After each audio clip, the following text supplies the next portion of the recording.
Mr. Peter Miranda, what's going on with the brother, man? What's You know up, what I'm saying? man? How you feeling? I'm doing good. You know what I'm saying? You doing good? Doing good. Just got off work. Work. Rushed over here. Trying to get in some last minute cuts. Trying to balance everything, but I made it. Thank God. Yeah.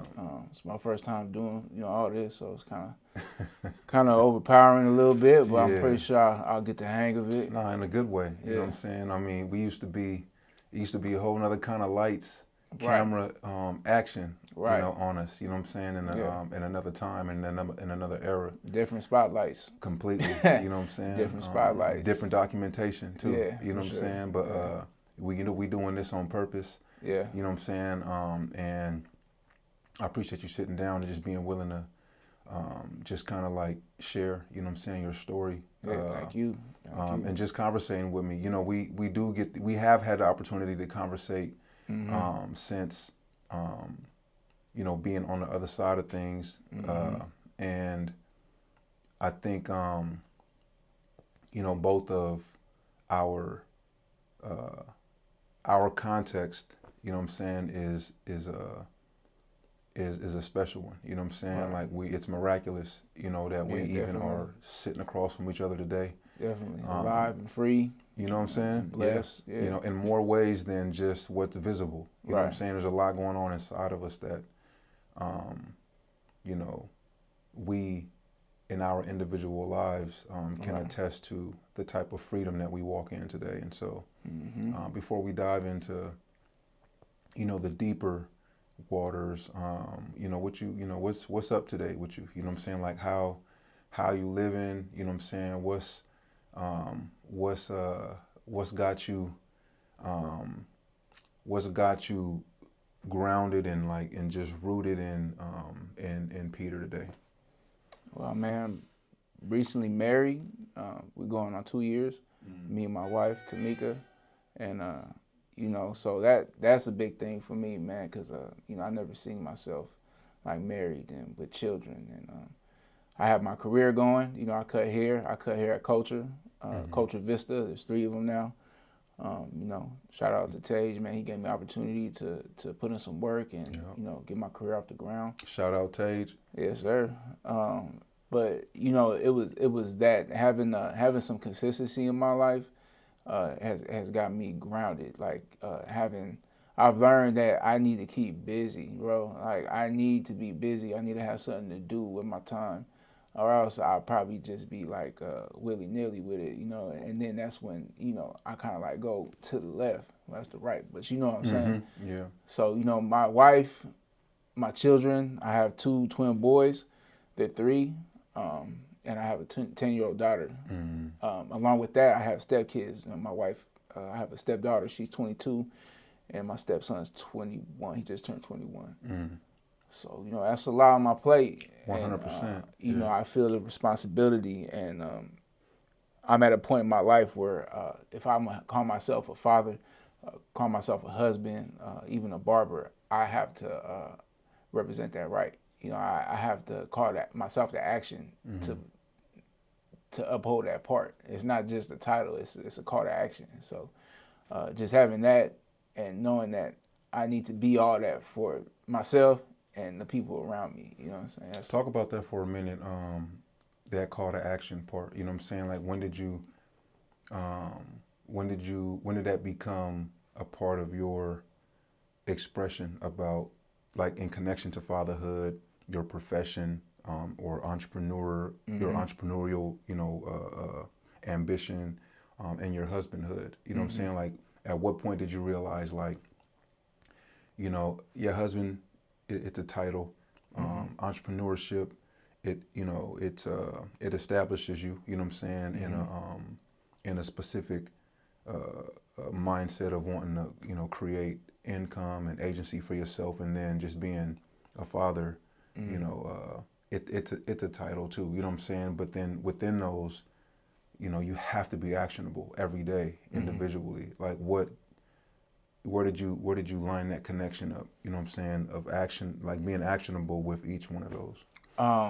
I'll be honest, not till like recently, I would say this past year, I went through some things, man. Last year, I ended up getting a DUI, and me and my wife had some turmoil, and I had some time to myself.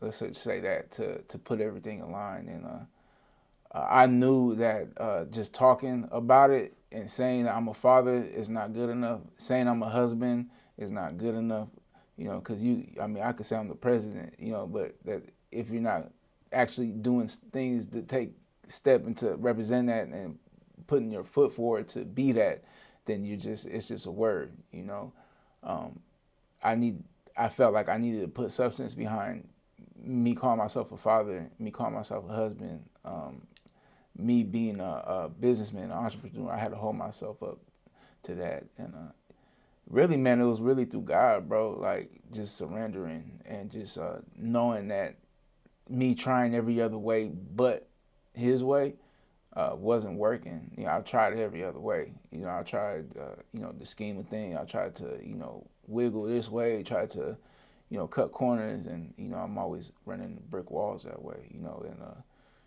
just really just surrendering and being like, okay, God, this is this is what I want. I see this is what you want from me because I'm here at 40 years old with this opportunity, with a blessing like my kids and my wife, and I need to put a name on it and step into that calling, step into it. And so, yeah, just slowly but surely, bro, just just understanding that I really don't know nothing. And everything I have to ask for help and to ask for guidance through prayer and listening and just being less about myself. It's crazy. Being less about myself brought me into being more of who I am. Right. If that makes sense. It makes sense, but you got to, express a little bit about the revelations that you were coming to help you to understand more and more, like why that made sense for you. Because it's not about me, it's not about me, so living selfishly is different than living selflessly. You know what I'm saying? It's a big difference. Living selfishly is like what's in it for me. That's how I used to live. Like, what can I get out of this? Like, is it for me? Being taking everything personal. Oh, I didn't get this because of that. Oh, this like it's toxic, to live like that. Living selflessly is just giving myself and leaving myself open for growth and for understanding. Mm-hmm. You know what I'm saying? And that's like being less about myself has got me to open my mind, open my heart, to become who I want to be, not only who I want to be, but who God wants me to be, and has made it possible for me to be. Being a father, real quick, let's kind of park there. How is that? You got a 10-year-old, Mm-hmm. you know what I'm saying? You got 2 3-year-old boys, Mm-hmm. 10-year-old daughter, and then you have adults, Yeah. you know what I'm saying, that you're stewarding, you know what I'm saying, relationship with them as well. Yeah. How what are you learning, you know what I'm saying, about yourself in the father role? I'm learning patience. I'm learning that I need to learn a lot. That every day is a new chapter, a new lesson. I was a father before I had my first daughter at 22. Mm-hmm. With I don't know if you know Nona. Yeah. We had a daughter. You know what I'm saying, and she passed away. Mm-hmm. 3 months. Kyra, Miranda. She'd have been 17 this year. Mm-hmm. So losing her, I think, kind of made me appreciate when I had my daughter after that, because it was almost 10 years after she passed away. But I think I was ready to step foot into being a father. I just didn't know nothing about setting rules and boundaries and understanding, and so like I've struggled. Especially with my daughter now. She had to witness me be gone for 3.5 years. In prison. That took a toll. I'm pretty sure on her. I don't know how yet. You know, I'm pretty sure that some way it affected her, and through, you know, communication, I'm pretty sure we could, you know, approach that one day and talk about it more. You know, but I've always been in her, you know, life even before I went to prison. So, you know, I just trying to make up for that with her, and then with my sons, it happened fast. You know, I met my wife in July of 20, right in the pandemic, July 2020, and you know, she was pregnant by August. You know, and, it just happened like that. You know, so I was just fresh out. You know, now boom, you know, about to have another kid. No, 2 kids. Right, twins. So, you know, it's been a whirlwind, bro. So, you know, to say like what I've learned from it is so many things. You know, I'm still learning it today. I just know that communication, you know, is key, but more so representation, representing what I want them to see from me. You know, do I want them to see a father that's drinking, you know, yelling, you know, at their mom, you know, because I've been that, you know what I'm saying? And I had to come from that, you know, and it's it really sucks that they had to see that. You know, my daughters see me yell, my sons, you know, they were small at the time, but, you know, they felt it, you know, Right. even though they don't know what it is. Kids are, you know, they're sponges. And they're feelers. They can feel. More so than anything, right? Even if they can't understand, they feel it, especially at that age. It's all feeling. Yeah. So, you know, I kind of like trying to, like, you know, recover from that, which I have a lot, you know, but it's more about representation. It's not like more as do as I say, it's I want it to be do as I do.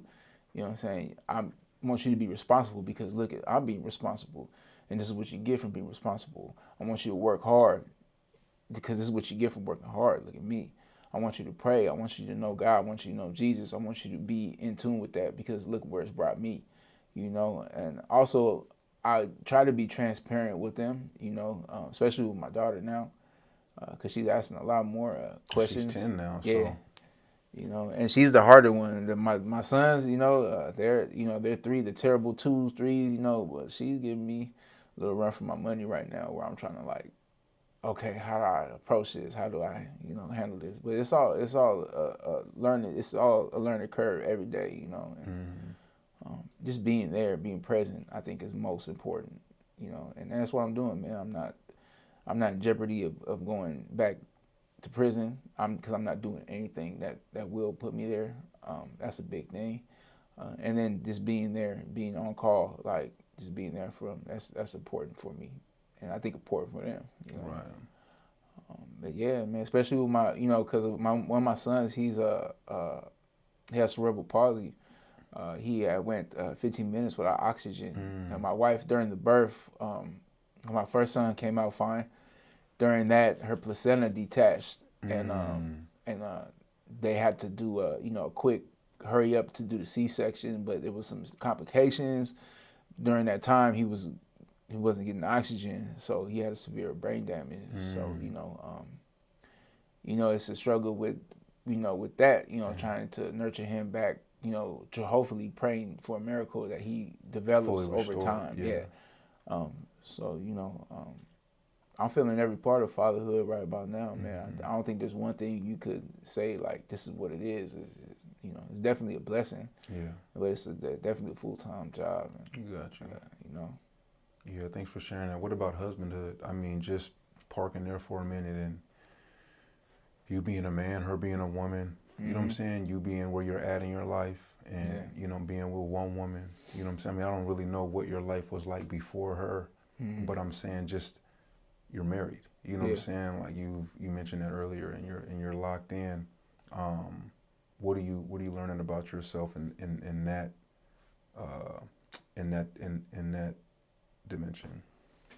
Yeah, sometimes, man, especially with the marriage and that relationship capacity, is like you gotta talk less and listen more.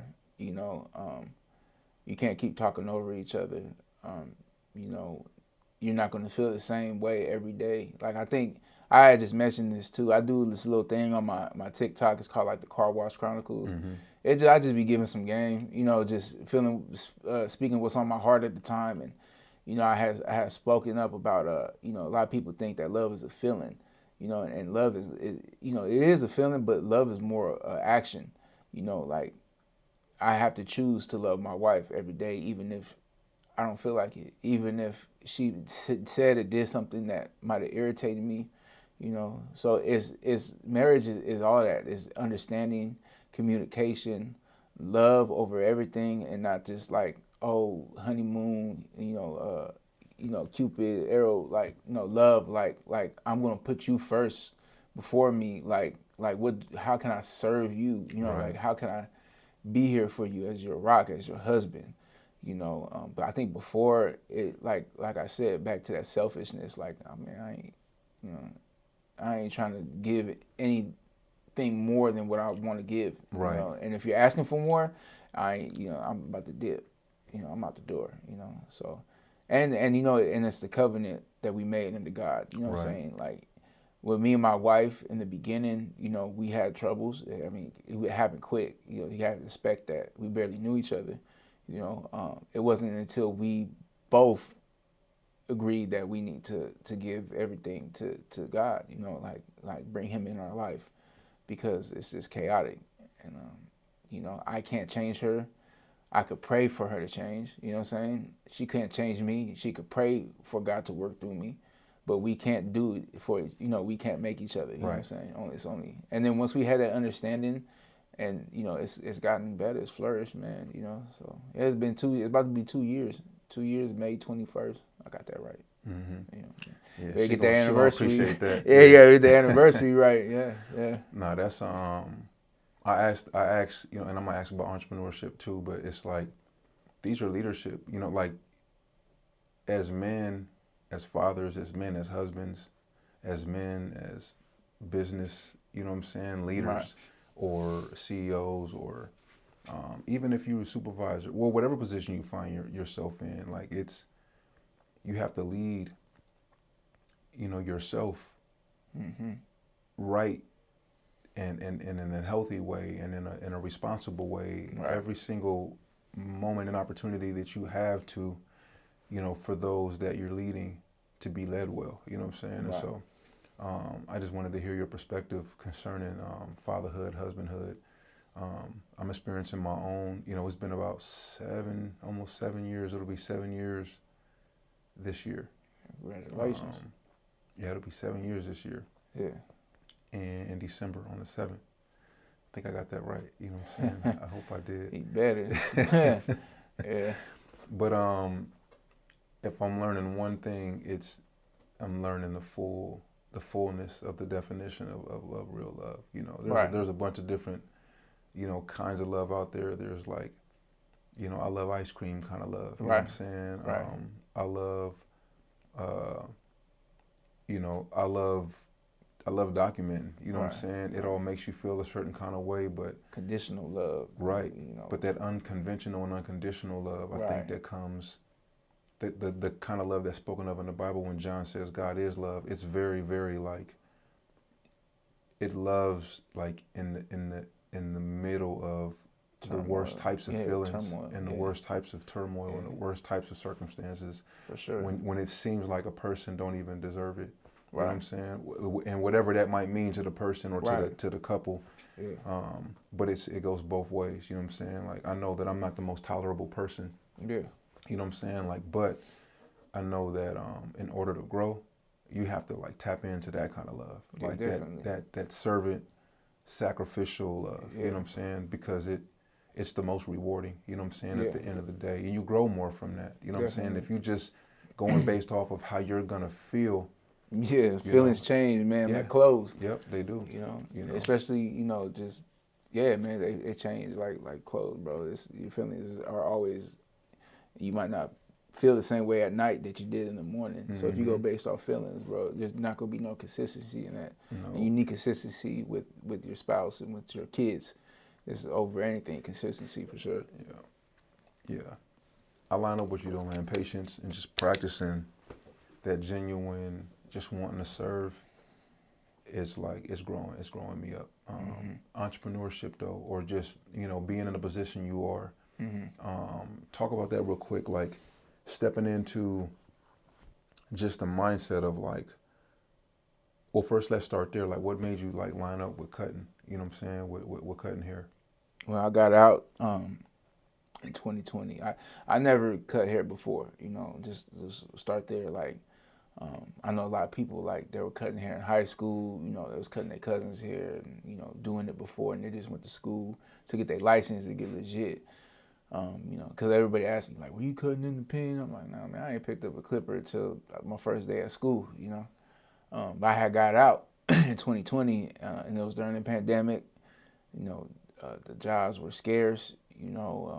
I wasn't getting no replies from anybody, man. I applied for Walmart. They shot me down because of my record. And I'm like, bro, Walmart? Like, y'all see some of the people that work at Walmart, man, you might want to, and it was irritating me because I really wanted to work. I got out kind of like full speed. Like, I didn't really have a plan, but I was like, I need to get a job. I need to, start creating some income and keep busy. So I was kind of like I was in like limbo, man. I didn't have a job. I wanted a job. I wasn't, nobody hit me back. So I was getting my hair cut by Tage, by, the owner of Culture. And I think he had asked me, because I was talking to him about, me getting out. And I only had my daughter at the time, and he got a daughter too. And he was like, well, what you plan on doing? I'm like, bro, I don't know, man. Ain't nobody hit me back. And he was like, telling you, man, he's like, I tell everybody else, man, go to barber school, The way he explained it, I think is what got me the most. It's like, if you want a legal business that you could hustle and grind like you were grinding on the streets, but it'd be legal, I'm pretty sure barbering is not the only, profession like that. I mean, everything, yeah. you could relate it to that. And, but, for me, it's that barbering. So I was like, I thought about it, and then I ended up meeting my wife. She was the braider at the barbershop at the time, and that's how we hooked up. I needed, probably can't tell from my hat, but I got long hair, you know what I'm saying? And I needed my hair braided. I met her. One thing led to another with her, and she even backed that up. She's like, man, I think you make a good barber. My communication skills are good. I could express myself good, good customer service and all that stuff. And so I just decided to do it, that EDD stuff, I was able to tap in on that. And I knew that wasn't, it was like a one-time thing, and I was blessed. So I was like, let me not be that person that got it, and then in a couple of years be like, damn, bro, you working at McDonald's, not to put anything down about McDonald's, you know what I'm saying? Like, I ain't knocking nothing. And so I did it, bro, and it was a struggle, going to school, not making that money, trying to learn how to cut from scratch, from the ground up, and I was struggling learning. I'm older. I'm like 30, 37, 36, 37, and in a class where you got 19-year-olds cutting like some dope. I'm like, damn, well, I ain't getting it. But I went through it, and then because I knew I needed something. In the back of my mind at the time, I was struggling too, man. I had had dealing with some addiction. I was kind of like playing cat and mouse with my parole officer at the time. I was teetering. I had one foot on the side of the fence, one foot, living a certain way for so long. You can't just like, it's hard just to assimilate like that, like, all right, boom, I'm done. Like, nah. So I had, one, it's like the conscience, you know what I'm saying? Like, one shoulder. Anyway, long story longer, I ended up graduating, and for me being a businessman, and, I do work at Culture, but, that station is my station, my business is called From the Ground Up. Like I mentioned, I feel like that's where I'm coming from, not only with barbering, but just in life in general, just from where I'm starting now as a husband and as a you know, child of God, and you know, my journey now, I started from the slums, you know what I'm saying, from the streets to jail cells, prison yards, and so I'm applying that hustling, bro. Like you know, my haircut is my product. You know, my haircut is my product.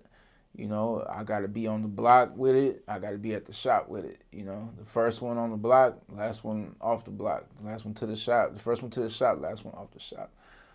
You know, that's really what's been working for me, man. And then my just being transparent, bro. I'm not like ashamed of anything about myself, bro. Like, I'm not ashamed to share it.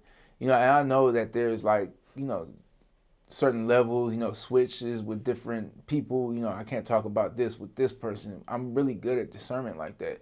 And I've been able to relate with a lot of my clients, man, and make them feel like, you know, like more or less not just about a haircut, but they're getting that whole experience, you know what I'm saying? Like man, I really mess with this dude, man. Like, boom. And that's what's been working with me, man. And, you know, I'm kind of fresh in the game, you know, like maybe almost 2 whole years out of barber school, which is not that long for in the industry, but I'm doing good. I'm doing good, bro. I don't got no complaints. You know, I think now it's like, okay, I'm pivoting.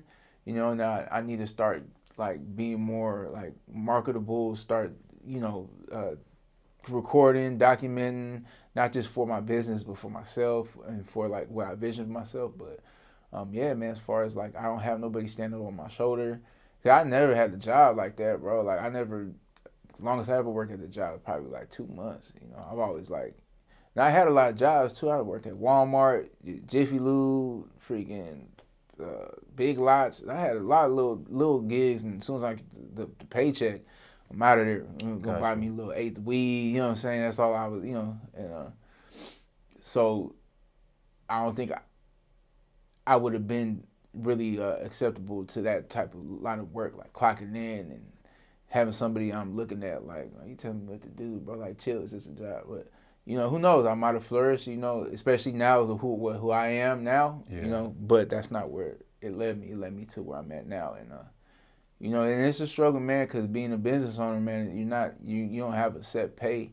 You know, it's like the work you put in. Some days you have good days, and like today was kind of a slow day, but you know, tomorrow might just be booming. You know, right? But just showing up is the main thing for me, and I got that part down. You know, I got that part down, man. So talk about real quick. I know this is Culture was your first barbershop outside of school. Nah. So talk about real quick, if you feel comfortable. Talk about the first barbershop that you've worked for. The culture of it. Mm-hmm. Like, you know what I'm saying, socially, you know, environmentally, professionally, and then you know, talk about, you know, where you're at now with culture, you know what I'm saying, in taper tages, you know, I'll just say legacy for a lack of better terms, because it is, and it's an awesome legacy, you know what I'm saying, from one outsider to another, for sure, just and entrepreneurially, watching him build that and watching him communicate entrepreneurship. I've watched like a lot of interviews with him, or just him showing up at certain opportunities to just drop game on some of the up and comings, you know what I'm saying? Whether it be at the barber school or whether it be individuals just getting out of barber college. It's like he has all of the tools, not only to let people see, but it's like he be like, here, take this off my tool belt, use it, and when you're done with it, like bring that back, you know what I'm saying? But here, learn how to use it, you know what I'm saying? But sure, he just seems very generous with everything that he has, you know what I'm saying? So I wanted to kind of like get that from your perspective concerning being in one environment, building, and then being in this environment and building. Yeah, definitely no gatekeeping with him, man. He's an open book, and that's what's dope about it. But the first barbershop out of school was Cali clips, Deluxe. There's one in Vista. Shout out to Romero. He's the owner of that. He took a chance with me. I was still in school, and he just opened. It was a brand new shop. And just a quick note too. Like, I think that was a good thing for me. Like, I never worked at a shop that was an established culture. Even though it was brand new, the Vista one, it was already had a buzz for it, and even Cali Clips had a buzz too. But I'm starting when it's a brand new shop. I didn't go to a chop shop where you got walk-ins, and like I really had to build it for myself, and I think I'm glad I took that route instead of having like stuff handed to me, because I think it built a lot of character for me as a barber now. You know what I'm saying? And where my work ethic is and stuff like that. But to go back to Cali Clips, man, it was cool. The big shop, I think it was like 14 chairs. It was a little intimidating for me, man. Was it 7 and 7, or was it like? I think it was 6 and 8. Maybe it was 7 and 7, or maybe there was 6 on this side and 8 on this side.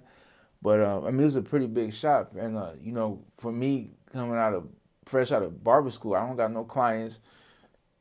I'm kind of garbage, you know what I'm saying? Like I'm cutting, but I'm not where I'm at now and where I want to be. What's that feeling like, though? I can only imagine. Bro, it's scary. I can imagine like it could get lonely too. You just sitting in there, and then chairs is filling up and chairs is filing out, and you just, you know what I'm saying? Like you, what was it like, real quick, if you don't mind, pivot real quick and you can go back to that. Yeah. When, did you have one of them experiences where someone came in and it was booked up and they just looked your way and you was just like, I got you, you know what I'm saying? Or did you have one of those experiences? There is, and even now, even this far in the game, there's been days where like I don't got no appointments and one of my co-workers is booked, you know what I'm saying? But I've been in it long enough to know that it teeters, you know what I'm saying? Like that tomorrow he might not have none and I might just be, so I never take it personal. I never look down on myself for not being busy that day. It is frustrating sometimes though, knowing that I'm handing out cards, I'm showing up to work, I'm communicating with my clients, I'm hi, all right, have a good day, so it's frustrating, but it's just the process, and I think that's one thing that I've kind of adapted and really took serious is trusting the process. Even, when I first started, just having faith, and it was hard, man, but I've been blessed to deal with some cool people in my career, you know what I'm saying, in my, starting that kind of put me up on game stage. One of them, there's a cat in Cali Clips, Celos, he's on Instagram, dope barber, that kind of Nichelle Cuts, she was there, kind of coaching me a little bit. So yeah, I never let it hinder me, I think that comes from just my background, pushing that line. Right. Coming up the way I came up, being where I'm from, and just knowing that is win, lose, or draw over here. You know what I'm saying? I gotta make something happen. I'm gonna make it happen. I don't care who, what, Yeah. And it worked, and it's working. Yeah, because today was a slow day. My boy B Money, shout out B Money, he busy. A couple other people busy, but it's like I never look at myself like, damn, I ain't doing something right. It's just, but it does motivate me to get up now, man, go pass out cars now a little bit. Okay, well, let's go ahead and change the pendulum. Like, what am I doing that I could do different, or what am I not doing that I can start doing? So, as long as I'm having a open mind about that, and yeah, I think that's, it's not that bad of a feeling when you see people busy like that. What was your first what was your first cut like in the shop? You know what I'm saying? Like, how did that come about? You walk us through that?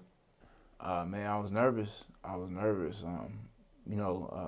until that point, I really just cut at the school. Cutting people that really didn't care what they were just supporting me and my journey. But at the shop, at the school, actually, you have instructors there, and you got that that cushion to where it's like, hey man, you're at a barber school, what do you expect, like, and then, but you're at a shop now. I'm at a shop. The instructors are gone. That safety net is gone, and it's just you and the clippers, the nerves, people, other clients watching, other barbers watching. How you gonna fold and stuff, and like I mentioned before, man, I think what helped me in a situation like that, just my background coming from, where I come from. Like, man, this win, lose, or draw with me. Like I'm gonna chin up, walk into it, not run away from it, And so I think it was a kid, man. I would stand outside. It's the area where it's at. It's a big residential area, and it's like the shopping center. It's like the only shopping center right there in Escondido. So you have people walking back and forth, and I'll be standing outside like, man, haircut. You need a haircut. And trying to be proactive about it. And this cat, he was I think a student from Palomar. Came in and thankfully he wanted, it was like a simple cut, man. It wasn't like no crazy fade and nothing like that. It was just like a 2 on the side and a comb over, and I was like, okay, I could do that, and we went in and I cut his hair, bro. And so from the beginning, I always told myself, like, all right, I know where I need work at, and I know what my strengths are. What were your strengths?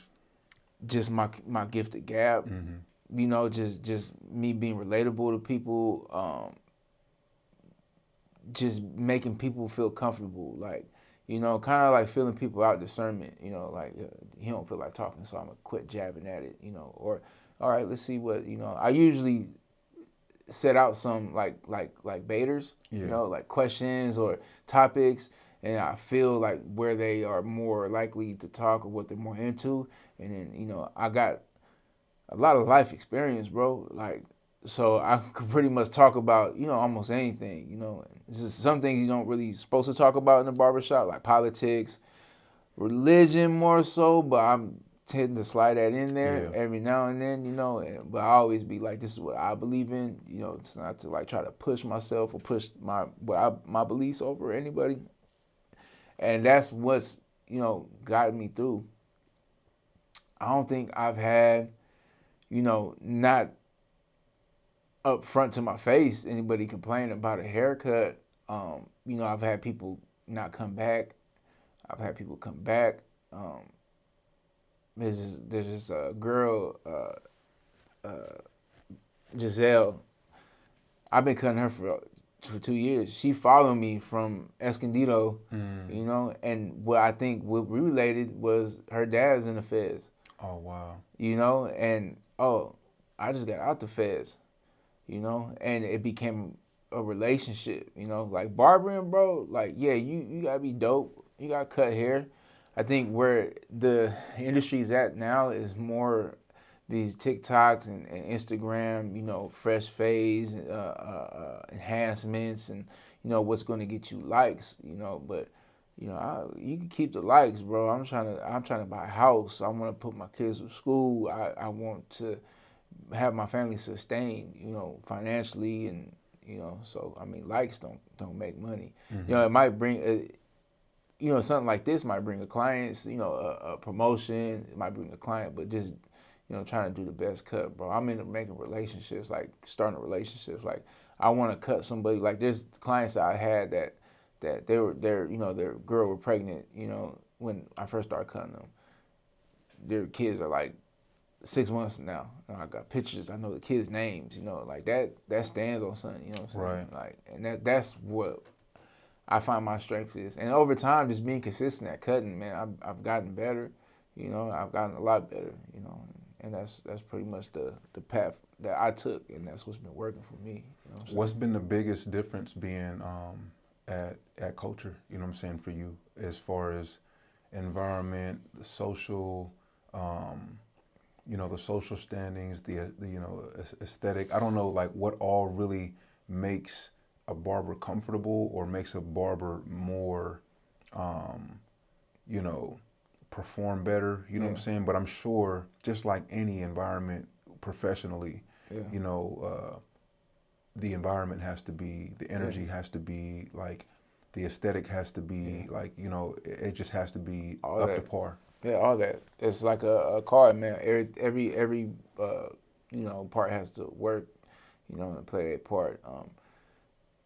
I wanted to work at Culture. That's where it started. I felt like it would be dope to come back full circle and be working at the spot where I started.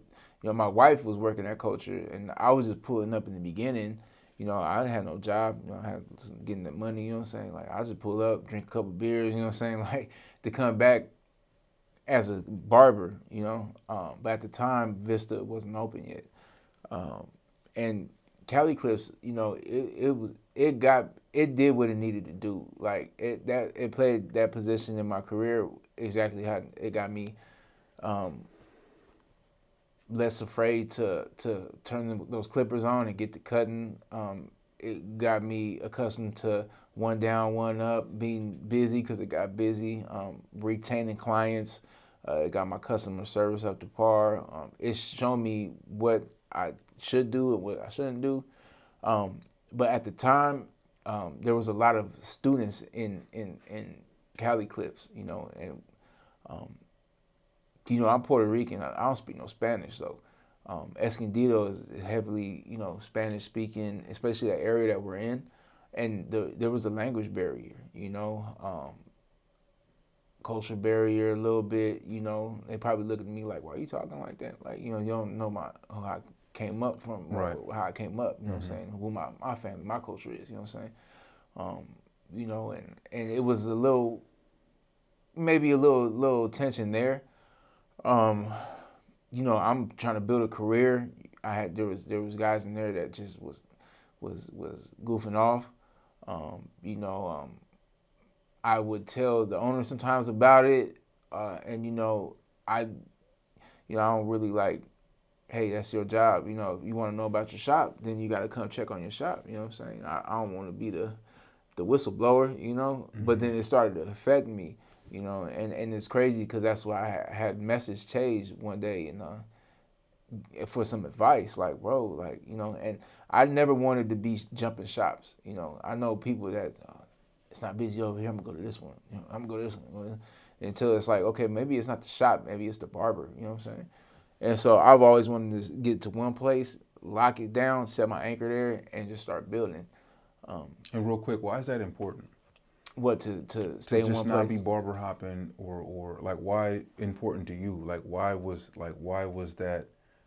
Because I can just tell by the way you expressed it. Like, you know, you had a vision, and you probably even felt some kind of way about, you know, going to another shop. You know what I'm saying? But obviously, you had, you know, some values. You know what I'm saying, that you were trying to adhere to. And you were beginning to feel adversity and feel compromised. But why is that important to you? For one, you as a barber, you want to be accessible. I don't feel like my clients want to be chasing me, you know, every other week. Oh, you over here? Wait, you over here? You know, it's the consistency. It breaks that consistency, and it be little things that people won't come back for. Like they might come in the shop and you know, you say something and boom, you know, or it'd be little things, you know. And I think that's a big thing. Like if they can never find you, and I never wanted to depend on a shop to make me successful. You know, I wanted to depend on myself. Like, hey man, if this was a slow shop, well, let's get it popping. You know, I had the opportunity to test out another shop. It was in San Marcos. You know, I worked, I think 1 weekend or 2 weekends. It was damn, I even forget the name, bro. But it wasn't what I felt where I needed to be. You know what I'm saying? And so, you know, I was like, before I even start to make progress here, let me just go ahead and check Cali Clips out. And I liked you know, where it was at. It was a new, you know, state of the art stuff, like new shop. And so, I felt like it don't matter where you could put me in the desert, bro. I'm gonna try to get it. You know, I don't want it to be where I'm at. I want it to be who I am. And so that's why I feel so strong about that. Mm-hmm. And that's just how I felt like all my life. Like, I'm going to make this happen, you know, just from adversity that I felt, just from my background. Like, it don't matter where I'm at, I'm going to be who I am. So I don't need, the shop to be popping. I just need to be dedicated. And that's just my ethic, not to knock down anybody who does, move shops. But I mean, it's like I said, if if you moving shop to shop to shop, maybe you have to look in the mirror and be like, is it me? Is it me? And there's some people that feel like the shop should do it for them, bring in the clients, do the promoting. I mean, what are you gonna do? Just cut the hair? Like, that's only a part of it. Right. And that's just how I feel. This is my personal, my personal belief. You know what I'm saying? So. But real quick, and we won't park here too long, but just kind of rewind. I mean, going back to the question I asked you concerning the environment and culture. You know what I'm saying? And like, what is? I know you said just being full circle. That kind of adds all the more to just feeling, I believe, like ultimately just feeling empowered. You know what I'm saying? Yeah. Starting, just coming, linking up with, your lady, having a food brews, you know what I'm saying? Just chopping it up and then getting your hair cut there. You know what I'm saying? Getting that game and that insight dropped on you. Going through school, going through a shop, coming back, and now you actually have your own business, you know what I'm saying? Your own station within that. You know what I'm saying? Like, that's, that's vision, you know what I'm saying? That's vision, and that's purpose, you know what I'm saying? And that's ambition. And so I just wanted to talk, I want you to kind of like talk to how, how being in that environment every day, all the more is a plus, and how much of the way that particular organization, the way that it's set up, sets you up to win. Yeah, everything that you just mentioned, bro, that vision, like damn, I started just being a client, and I'm not the only one. I'm sure Tay's probably like, hey man, go barber school. I know he's told me too about a few people that I know that he's like, and nobody really like had the vision or the dedication to do it. And then for me to do it, like, I had to really pat myself on my back, not to be cocky or, arrogant, but it took a lot. And then for me to come back and work for culture. So when I was having trouble at Cali Clips, and I called him for some advice, he was like, bro, if you could hold on for a month, I'm about to open up in Vista, man, you got a seat if you want it. I was, say less, bro, I'm there, and even, man, when I'm new in the game, I thought maybe I'll give a 2 weeks notice or something like that to the owner. We've always been cool, and so I waited. It was like 2 weeks before Thanksgiving, right? And I gave him the Dear John letter, like, hey, man, I appreciate everything you've done. And I get why he did it now, but he was like, yeah, you don't need to stay 2 weeks, bro. You can dip at the end of the week. I almost took it personal, like, kind of like almost like loped up, like, girl, like, what are you gonna do me like that for, man? I've been putting in work here, you know what I'm saying? Like, now in retrospect, I see, like, you got a barber about to leave. What am I gonna do? I'm gonna be promoting the other shop. Right. So that's 2 weeks that I'm gonna have. Hey man, culture. You know what I'm saying? In that shop. In that shop, you know what I'm saying? Trying to bring everybody with me, and that's exactly what I was doing on the low. I was giving like, hey man, check this out. I'll follow people outside. Like we just talking. Yeah, hey, man, hey, take this flyer, man. It's where I'm gonna be at, So I get it. And so when I told Tage that, the shop wasn't even fully open yet, and he cleared my station, and he was like, bro, I'm gonna give you the key. You can start cutting, right now. So that, just the start of that was like solid. You know what I'm saying? Dope, yeah. Yeah, I mean, the construction. And that's was what still, I mean. Like, I don't even like I don't even know Tage like that. Yeah. But I know him just through what people have been saying. I've met him a few times since I've been home. Right. I've been in the shop. But he just seemed, just watching the interviews and just seeing, and just knowing, I knew of him back then too, when we was all kind of just out there. Yeah. But he just seemed like that kind of person, and to just be like, here, you know what I'm saying? Like, because he knows, you know what I'm saying? Like, he knows, and he knows what he's doing, you know what I'm saying? And he knows, and he's, I'm sure everybody that's been in the game has been taken advantage of to some degree.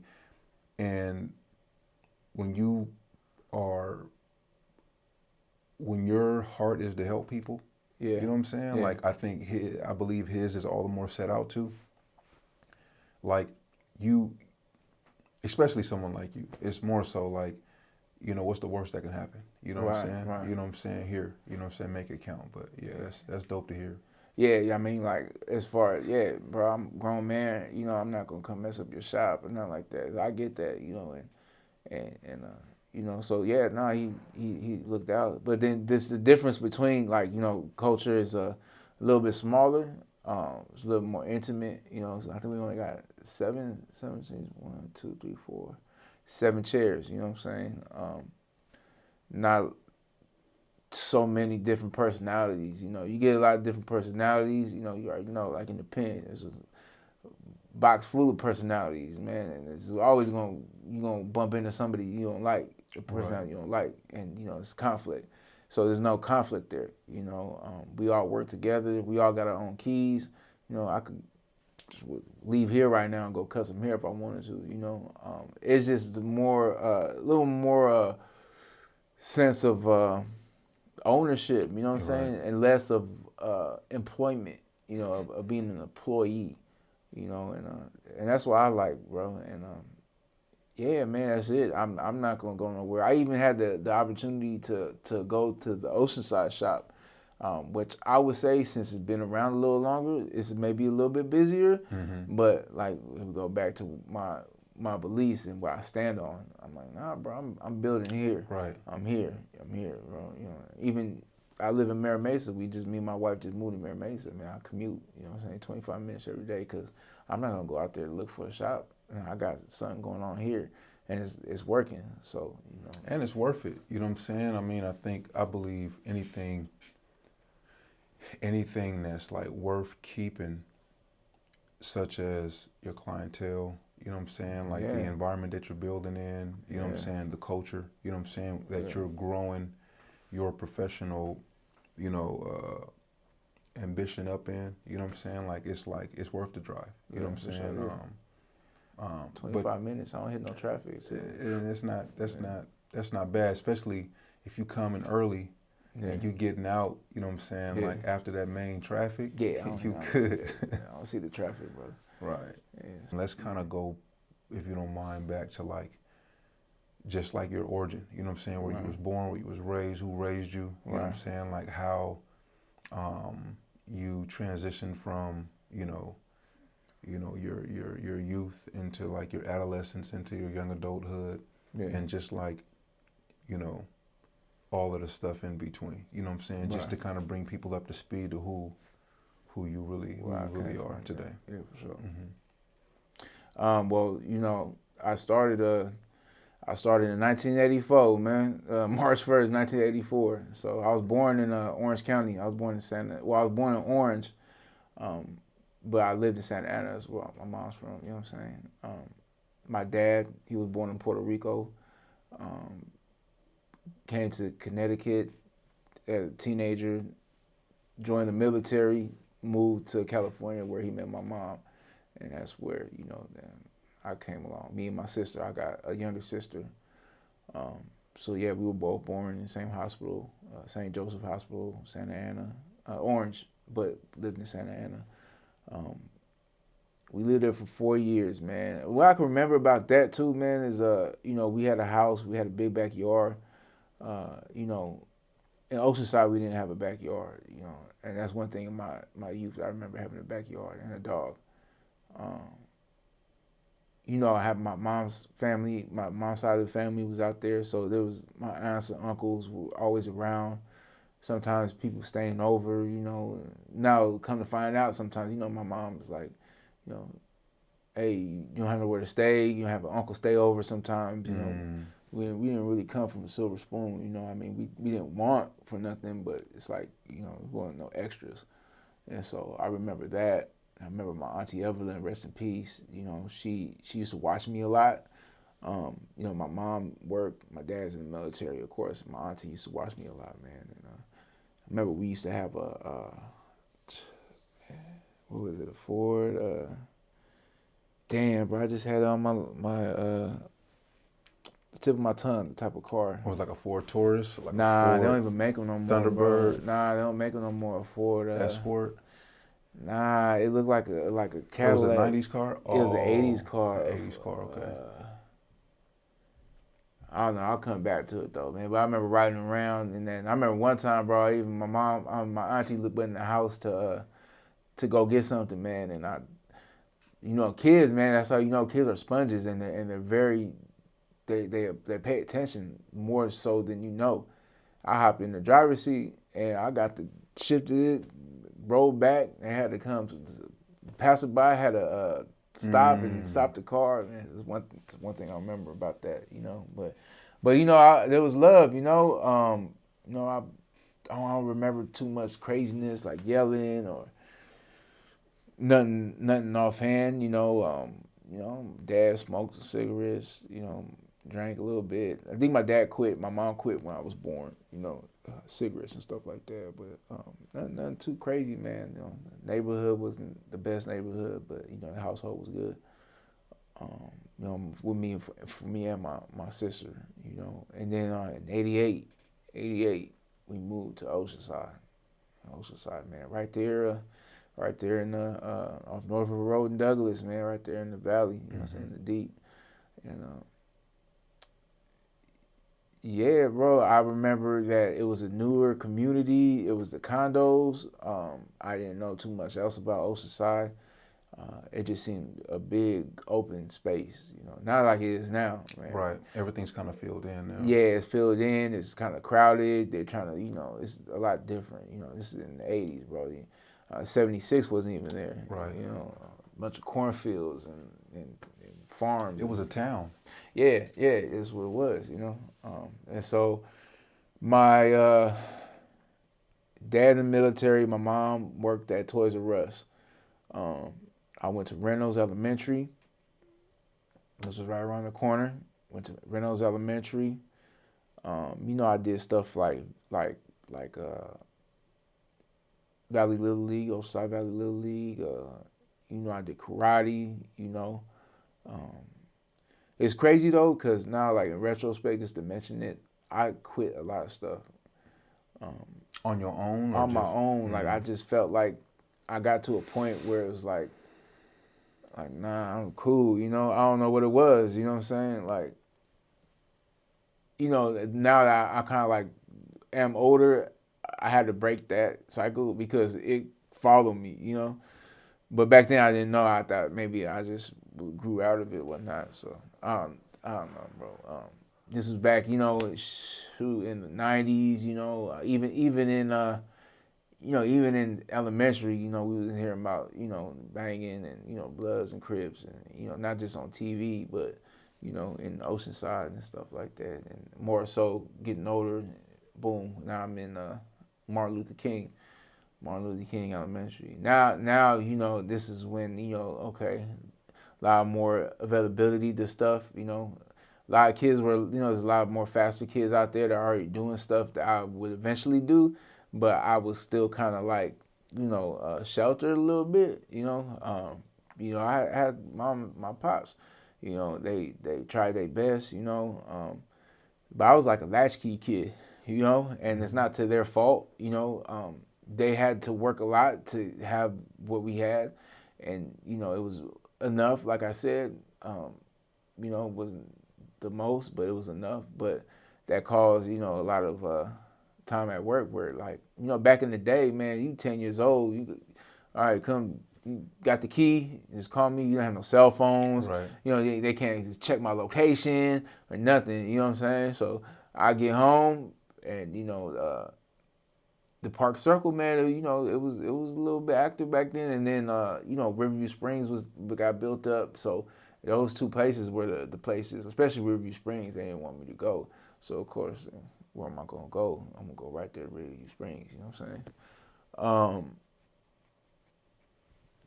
Middle school though, I kind of started slipping in my grades. I remember I played the trumpet. But this is when I first started fighting. I got in a couple fights. I was a big kid, bro. I mean, I'm not small now, but I remember I was big, bro. I was 300 plus, man. I came a long way from that. But so people try to clown. I I remember that. Okay, I'm not gonna cry. I'm not gonna. My mouth wasn't as fast as it is now, like my comebacks and stuff. So I just, all right, I'm big. Let me use that for my advantage and start fighting. Had karate behind me. Thought I was, knew a little something. You know what I'm saying? So I wouldn't. And then, bam, fast forward to, I never really played no sports. I played football in the 7th grade. You would think because I was big, I was good, and I wasn't. You know what I'm saying? They took me out. They started me on the lineman. They just wanted me to stand in front of the quarterback. But, I wasn't, like, my agility wasn't, like, there, so they took me out. You know what I'm saying? I remember being mad about that, too. Like damn, bro, he didn't even let me play. At this time, I started going to church. It's Coast City Church now. It used to be Family Fellowship Church, right there on the corner of El Camino Douglas. So I got really involved in the youth group. So at what age? Middle school? Yeah, it's like middle school, like 7th, 8th grade, going into high school, and then my mom was always preaching about God. My mom always helped me to pray. Always a staple in my family. You know what I'm saying, for sure. So boom, I get baptized. I remember what it meant. You know what I'm saying. I was baptized on Mother's Day. I forget what year, but. So yeah, I had a little bit of upbringing for a while. Fast forward to high school, El Camino High School. I couldn't play football. I hurt myself. My sister's along the whole time too, but she's not like I'm kind of like the forefront. Like I'm going through everything first. How much older are you than her? About 3 years. Gotcha. That's crazy. Me and my sister 3 years. Yeah, Because you went to school. I went to school. Same grade, everything. You know what I'm saying? It's my homegirl. That's what I know her. And so I didn't do football, but I was playing the trumpet at the time. So I went into marching band, which is like kind of like, you a marching band, bro? You a nerd, And then this is when I started hanging out with a couple of people, man. Couple of people from the West Side, Melvin at the time, Steven, and at the time, bro, like, it wasn't really surrounded, but I was surrounded by it, I think I'm more so was West Side because of West Side Connection, that's my favorite group, because you would think like I would be from, I would have been from the Valley because I grew up there. Down there, but that's not what happened. You know what I'm saying? And then I started to get into I was starting to creep toward like getting more involved into banging. And was you getting pulled just through like incidents like by association, or more so just you kind of just because in Oceanside it could just be. You could, because it was so racial, you know what I'm saying? Like certain things, if you didn't slide up or line up with a specific, with who you looked like, you know what I'm saying? Like things could get, or if you are more so, you look a certain way, but you're lined up with a particular demographic, or a particular, race, or then it brings problems your way too, you know what I'm saying? Or was it just something that happened isolated that just pushed you more so like, I'm just gonna commit? It was a little bit of both. I'm Puerto Rican, I don't speak Spanish. I definitely wasn't no essay, you know what I'm saying? Went from Mesa, that wasn't even like, I didn't even relate to them, and they had their own little thing, was never even like a part of that, trying to be a part of that, and then, the Usos, they had their own little thing over there, that like I wasn't really, I didn't mess with them, if it was just meant to be like that, maybe there wasn't no particular reason, because I had some Samoan friends, you know what I'm saying? I had, it's just who I hung around with, you know what I'm saying? Black people, African American, you know what I'm saying? Like, I'm Puerto Rican. They understood that. I mean, you Puerto Rican, bro. You saying, you know what I'm saying? Like, boom, boom. And I felt love.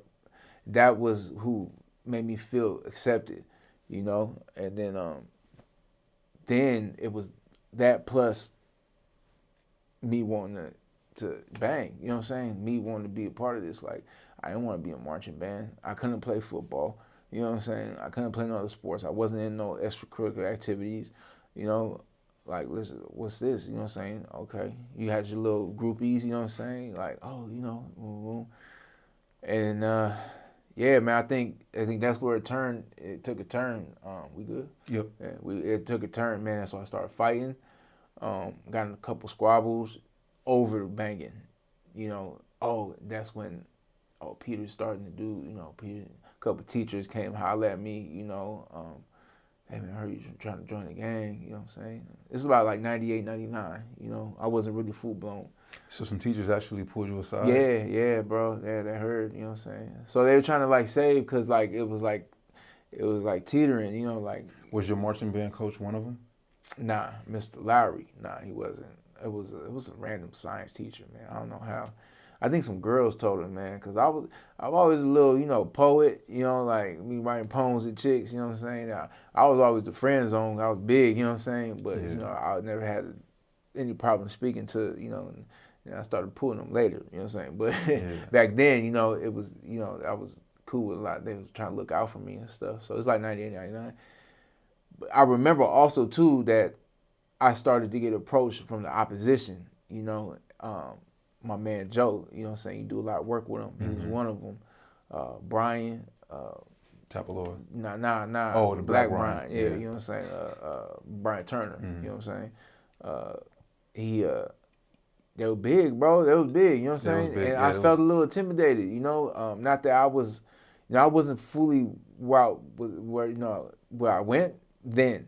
I was still like, you know, so it was intimidating, you know, and you know, I don't remember turning down nothing, but I knew I didn't want to fight them. You know what I'm saying? But there was some other little squabbles that I had set up, you know, that I squabbled with, you know, my hands wasn't there, you know, but you know, I never really turned down nothing, you know what I'm saying? And I think it was just the heart, just the heart that I had, you know.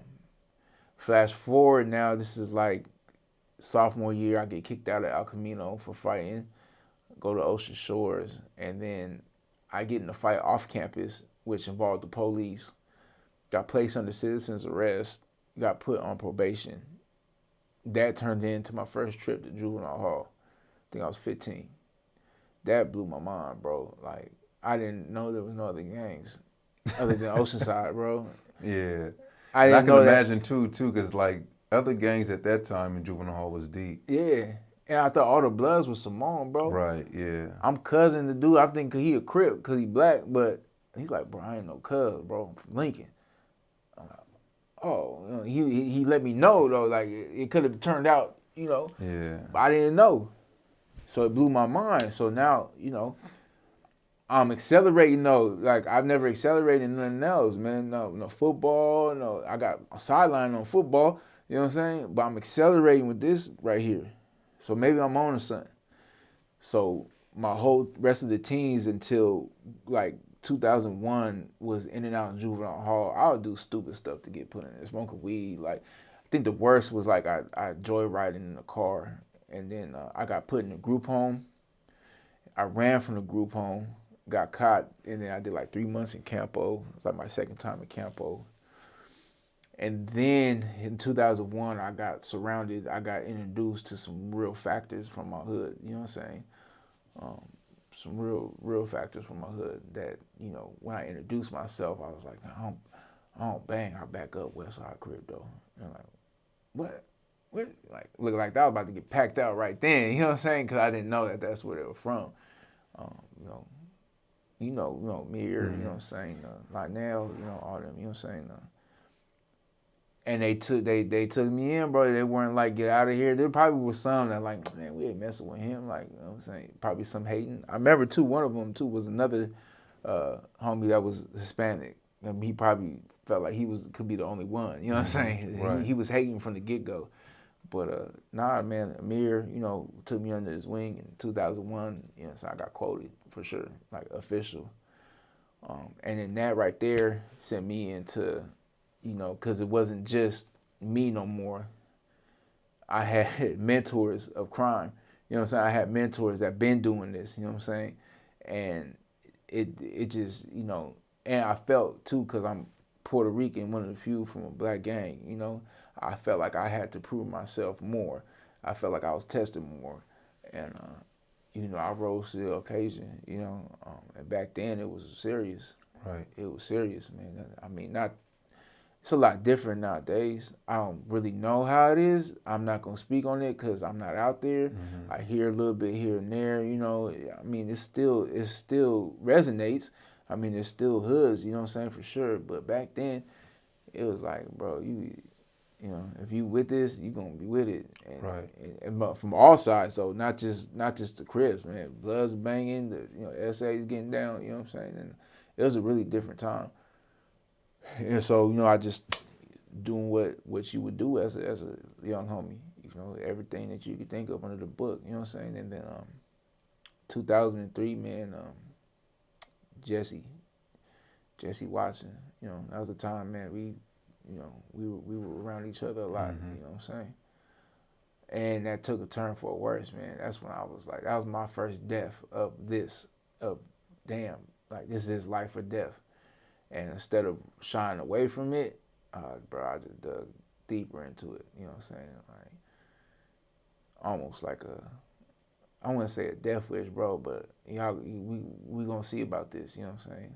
And it changed, man. It changed my whole demeanor, bro. You know, I was all that, you know, and I knew God back then too. You know, and it's funny, like to bring it back, the conversation back around to God, and you know, my faith. I would do stuff and I would pray. Me too, bro. I would pray 100%. like, God, let me get away with this. Like, God, you know that, you know, this is not me. I'm just, you know, they did this to the homie. I got to do something, Lord. You know what I'm saying? Let me live. Like, I remember one time, And man. that's deep though. That's like, it is like really, and I know some people that'll be viewing this could probably be like, how?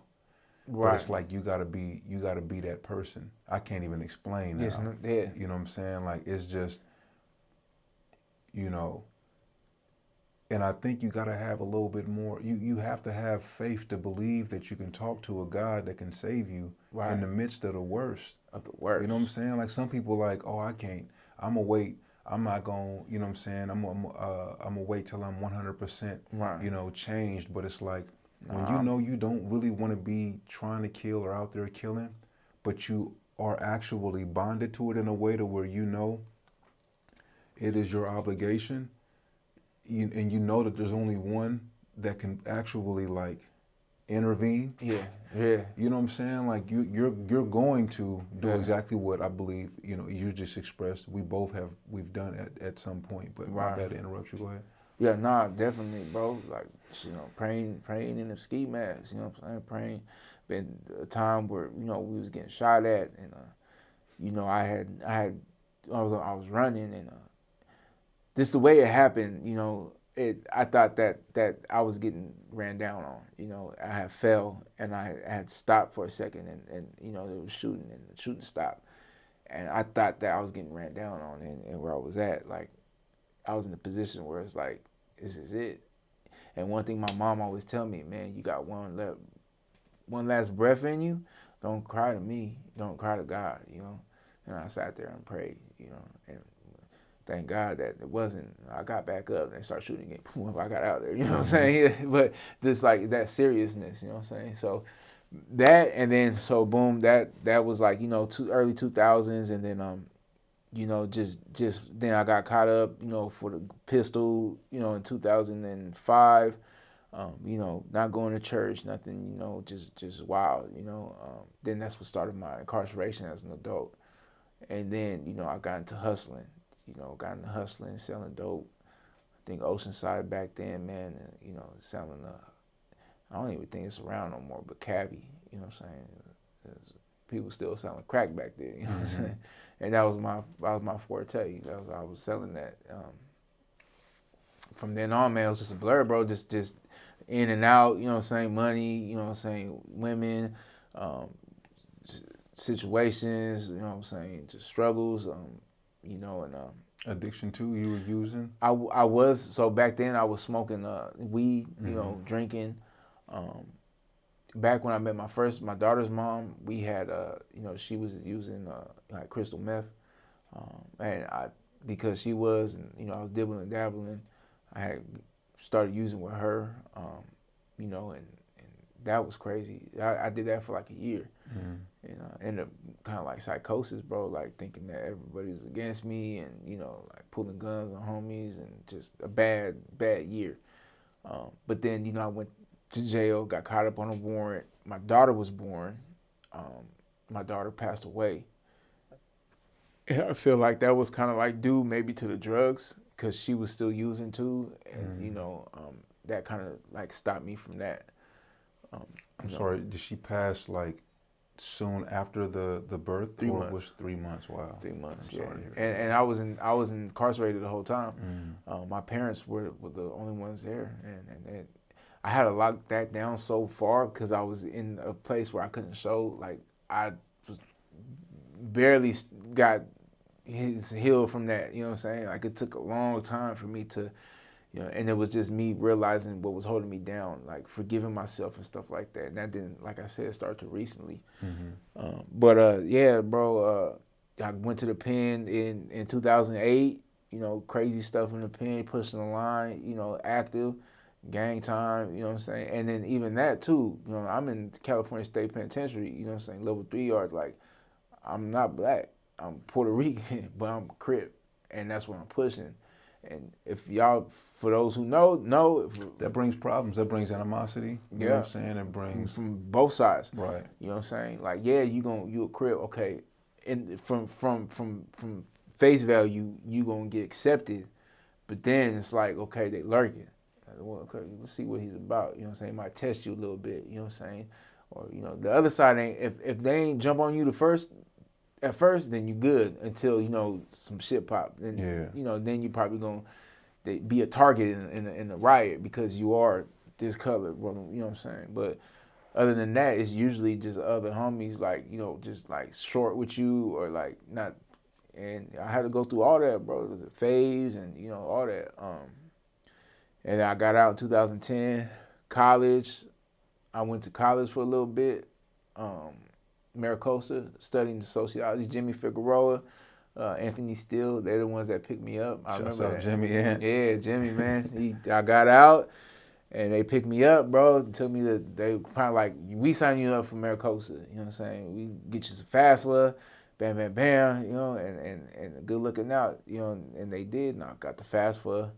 This was like 2010. I met my daughter's mom. You know, we hooked up. And then I was going to school, but I was still hustling, bro. I was meeting people in the parking lot selling them Twinkies and 40s and, you know, still carrying an ounce of dope on me on parole and stuff, man. So I wasn't really like ready. But from 2010 to 2007 was a long stretch. You know, I had my daughter, 10 years old. She's 10 years now. I had her in 2013. You know, still running the streets. You know, I left, you know, me and her mom didn't work out. You know, dealing with a lot of stuff too with relationships. And, you know, for me to be married now, dealing with a lot of, like, you know, not trusting women, you know, just treating them bad, them treating me bad. Just that whole side of things with lust, and, you know, when it's all about that, you know, I went through some things with that too, you know, that kind of molded me to where I'm at now to be to my wife, you know, to trust and, you know, all that. You know, and then 2017, so we were, there's a lot more to this, you know what I'm saying? Yeah. I'm just giving you the trailer version, the trailer version, the 30-second promo. Yeah. We got put under investigation by the feds. You know, I had, you know, met this chick, you know, it was back when Facebook, Backpage was cracking, and, you know, I took her and you know, I was saying to her, you know, I was pimping on her, you know.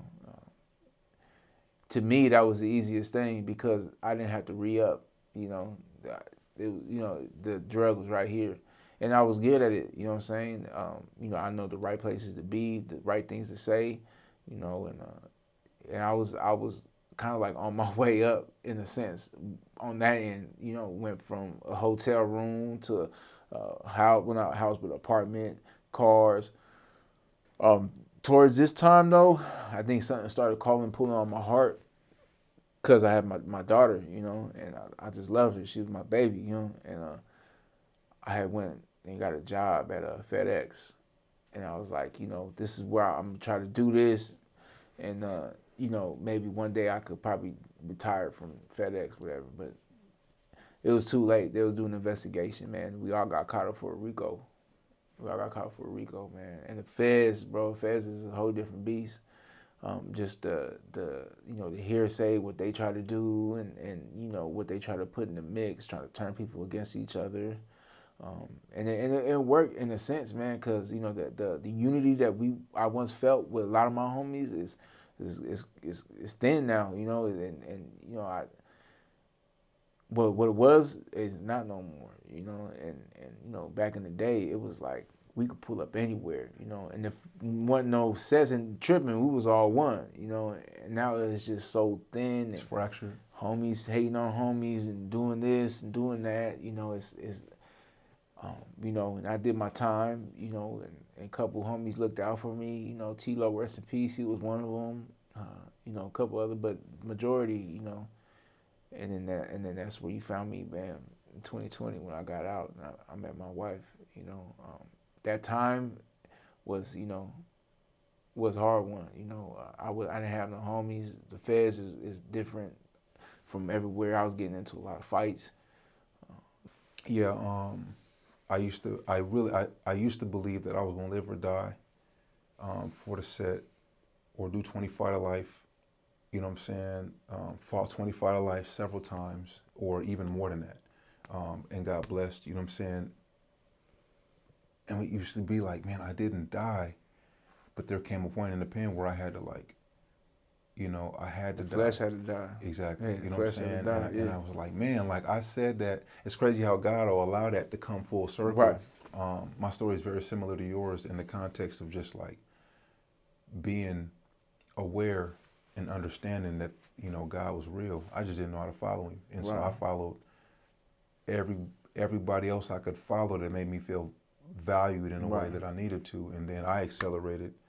But you know, we represent the same in that context. Like he's brought us, you know, full circle. I remember when Jesse died, and I just remember that was a hard time for a lot of people, especially y'all. You know what I'm saying? Like, you know, y'all lived right there. You know what I'm saying? Like, and that was gonna be traumatic for everyone that had to go in and out of that particular, you know what I'm saying, you know, region of the valley. You know what I'm saying?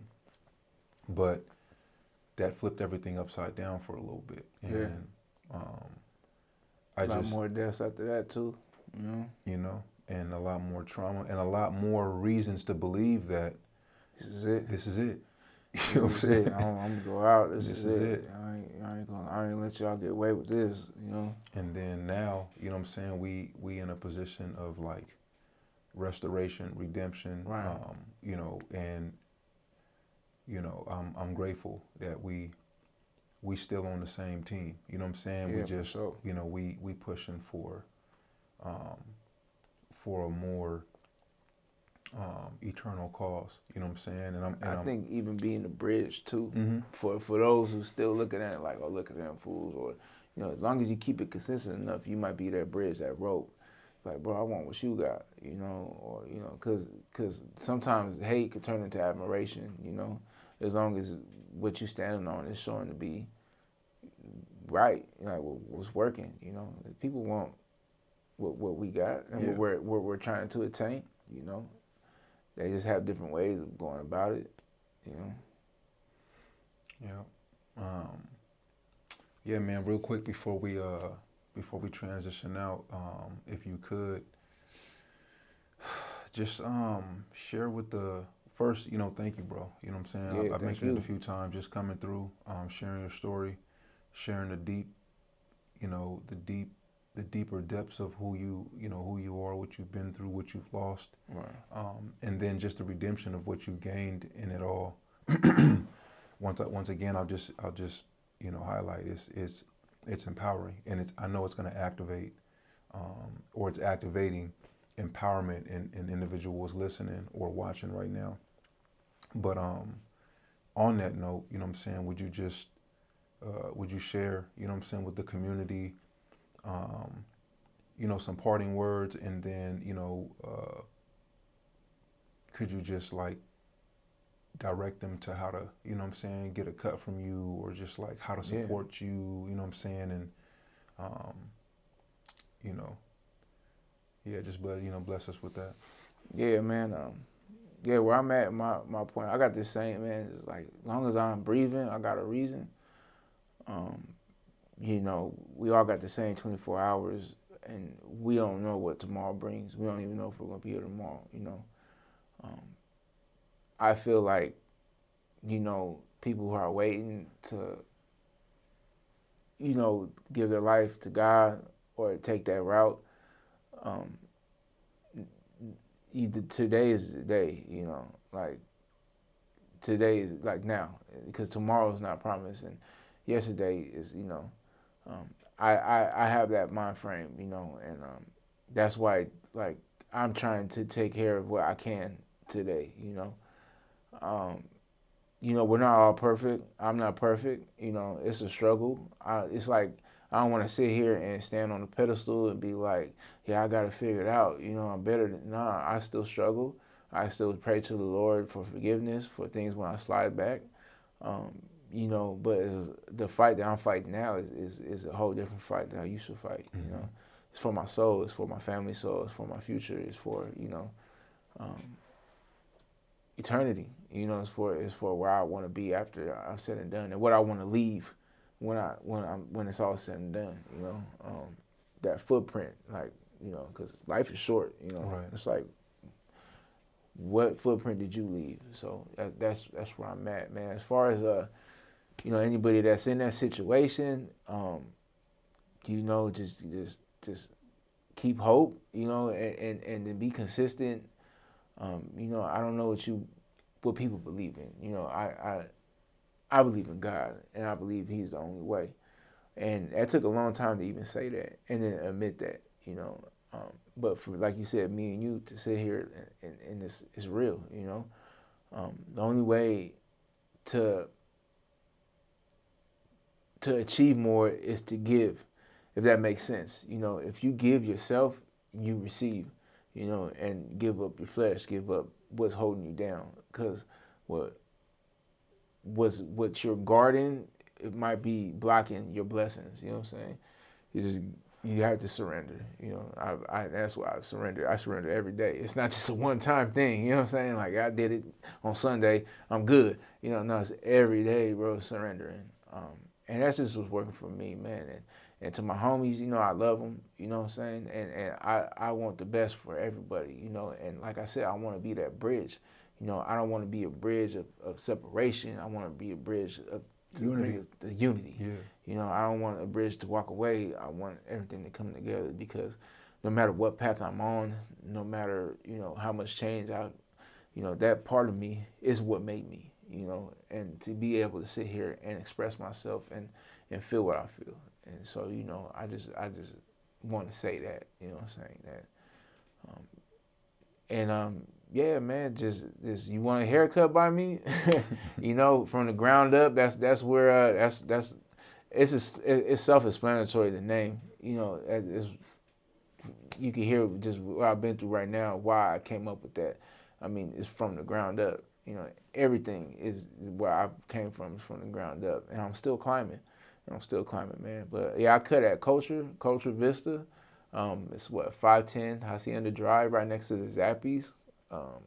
You can find me on Instagram at Mr. Cutup 760. You can find me on Booksy, Peter Miranda. Yeah, man, DM me, look me up. I got you, and yeah, bro, that's it. And just keep pushing with this movement, keep pushing forward. That's it. That's all I'm trying to do, man. for my kids, you know. It's more or less about myself. Like in the beginning, like I said, the less I'm about myself, the more I obtain, you know. And it's funny that way. You know, might not make sense. Like the less I give myself, the more blessed. The more that comes to you. Yeah. And the more you, and you said it like that too. You know, I think it's important for people to know that, that the more selfless you are, the more you learn about who you are. You know what I'm saying? The more, and that's a word for me. You know what I'm saying? Like I'm glad that you shared that, and I'm glad that you brought it back to that. You know what I'm saying? Because there's a lot about, I think, our survival that makes us feel like, I know that I'm not deserving of even being, sometimes it's like, I gotta watch saying that, but it's like, Right. I know I've heard I was about to say, yeah. like, now you do, but I forget you. You know what I'm saying? Yeah. Like I've heard a lot of people, you know what I'm saying? And I messed our community up, you know what I'm saying? So it's like a lot of that tries to come back and be like, you don't deserve, you don't deserve. Right. But I'm saying that in the context of like understanding that I'm only here because of grace and mercy, you know what I'm saying? Sure. Like, and you as well. And the more that I can make it less about me, the more you can make it less about you, the more we're in a position to serve our families and steward that well. You know what I'm saying? But life has a way of trying to make us feel like we deserve this and we deserve that and we deserve this and we deserve that, which makes me say, I don't. Right. You know what I'm saying? Right. But, you know, it's been a blessing, bro. You know what I'm saying? Yeah, sure. You know, this has been Peter Miranda, you know, Timothy on Purpose. You know, and we're hoping that as a result of those two things being communicated today, you know, that there's empowerment activated in you, you know, from what you've heard and from what you're seeing. Even for you that may not even necessarily understand the dynamic of what's taking place right now, you know, we believe God to communicate it in a way that'll resonate more so than we can ever hope or think. But peace and blessings. Y'all be safe. Tune in to the next one and take all that you can from this one. Like, share, and subscribe, and tap in with Peter Miranda. You know what I'm saying? From the ground up. You know, Mr. Cut Up. You know what I'm saying? Let him get you. Get you right, or you know, refer him to a family. Tamika, I love you. Karina, you know I love you. Yes, sir. Hey, give a shout out to my wife. Yes, sir.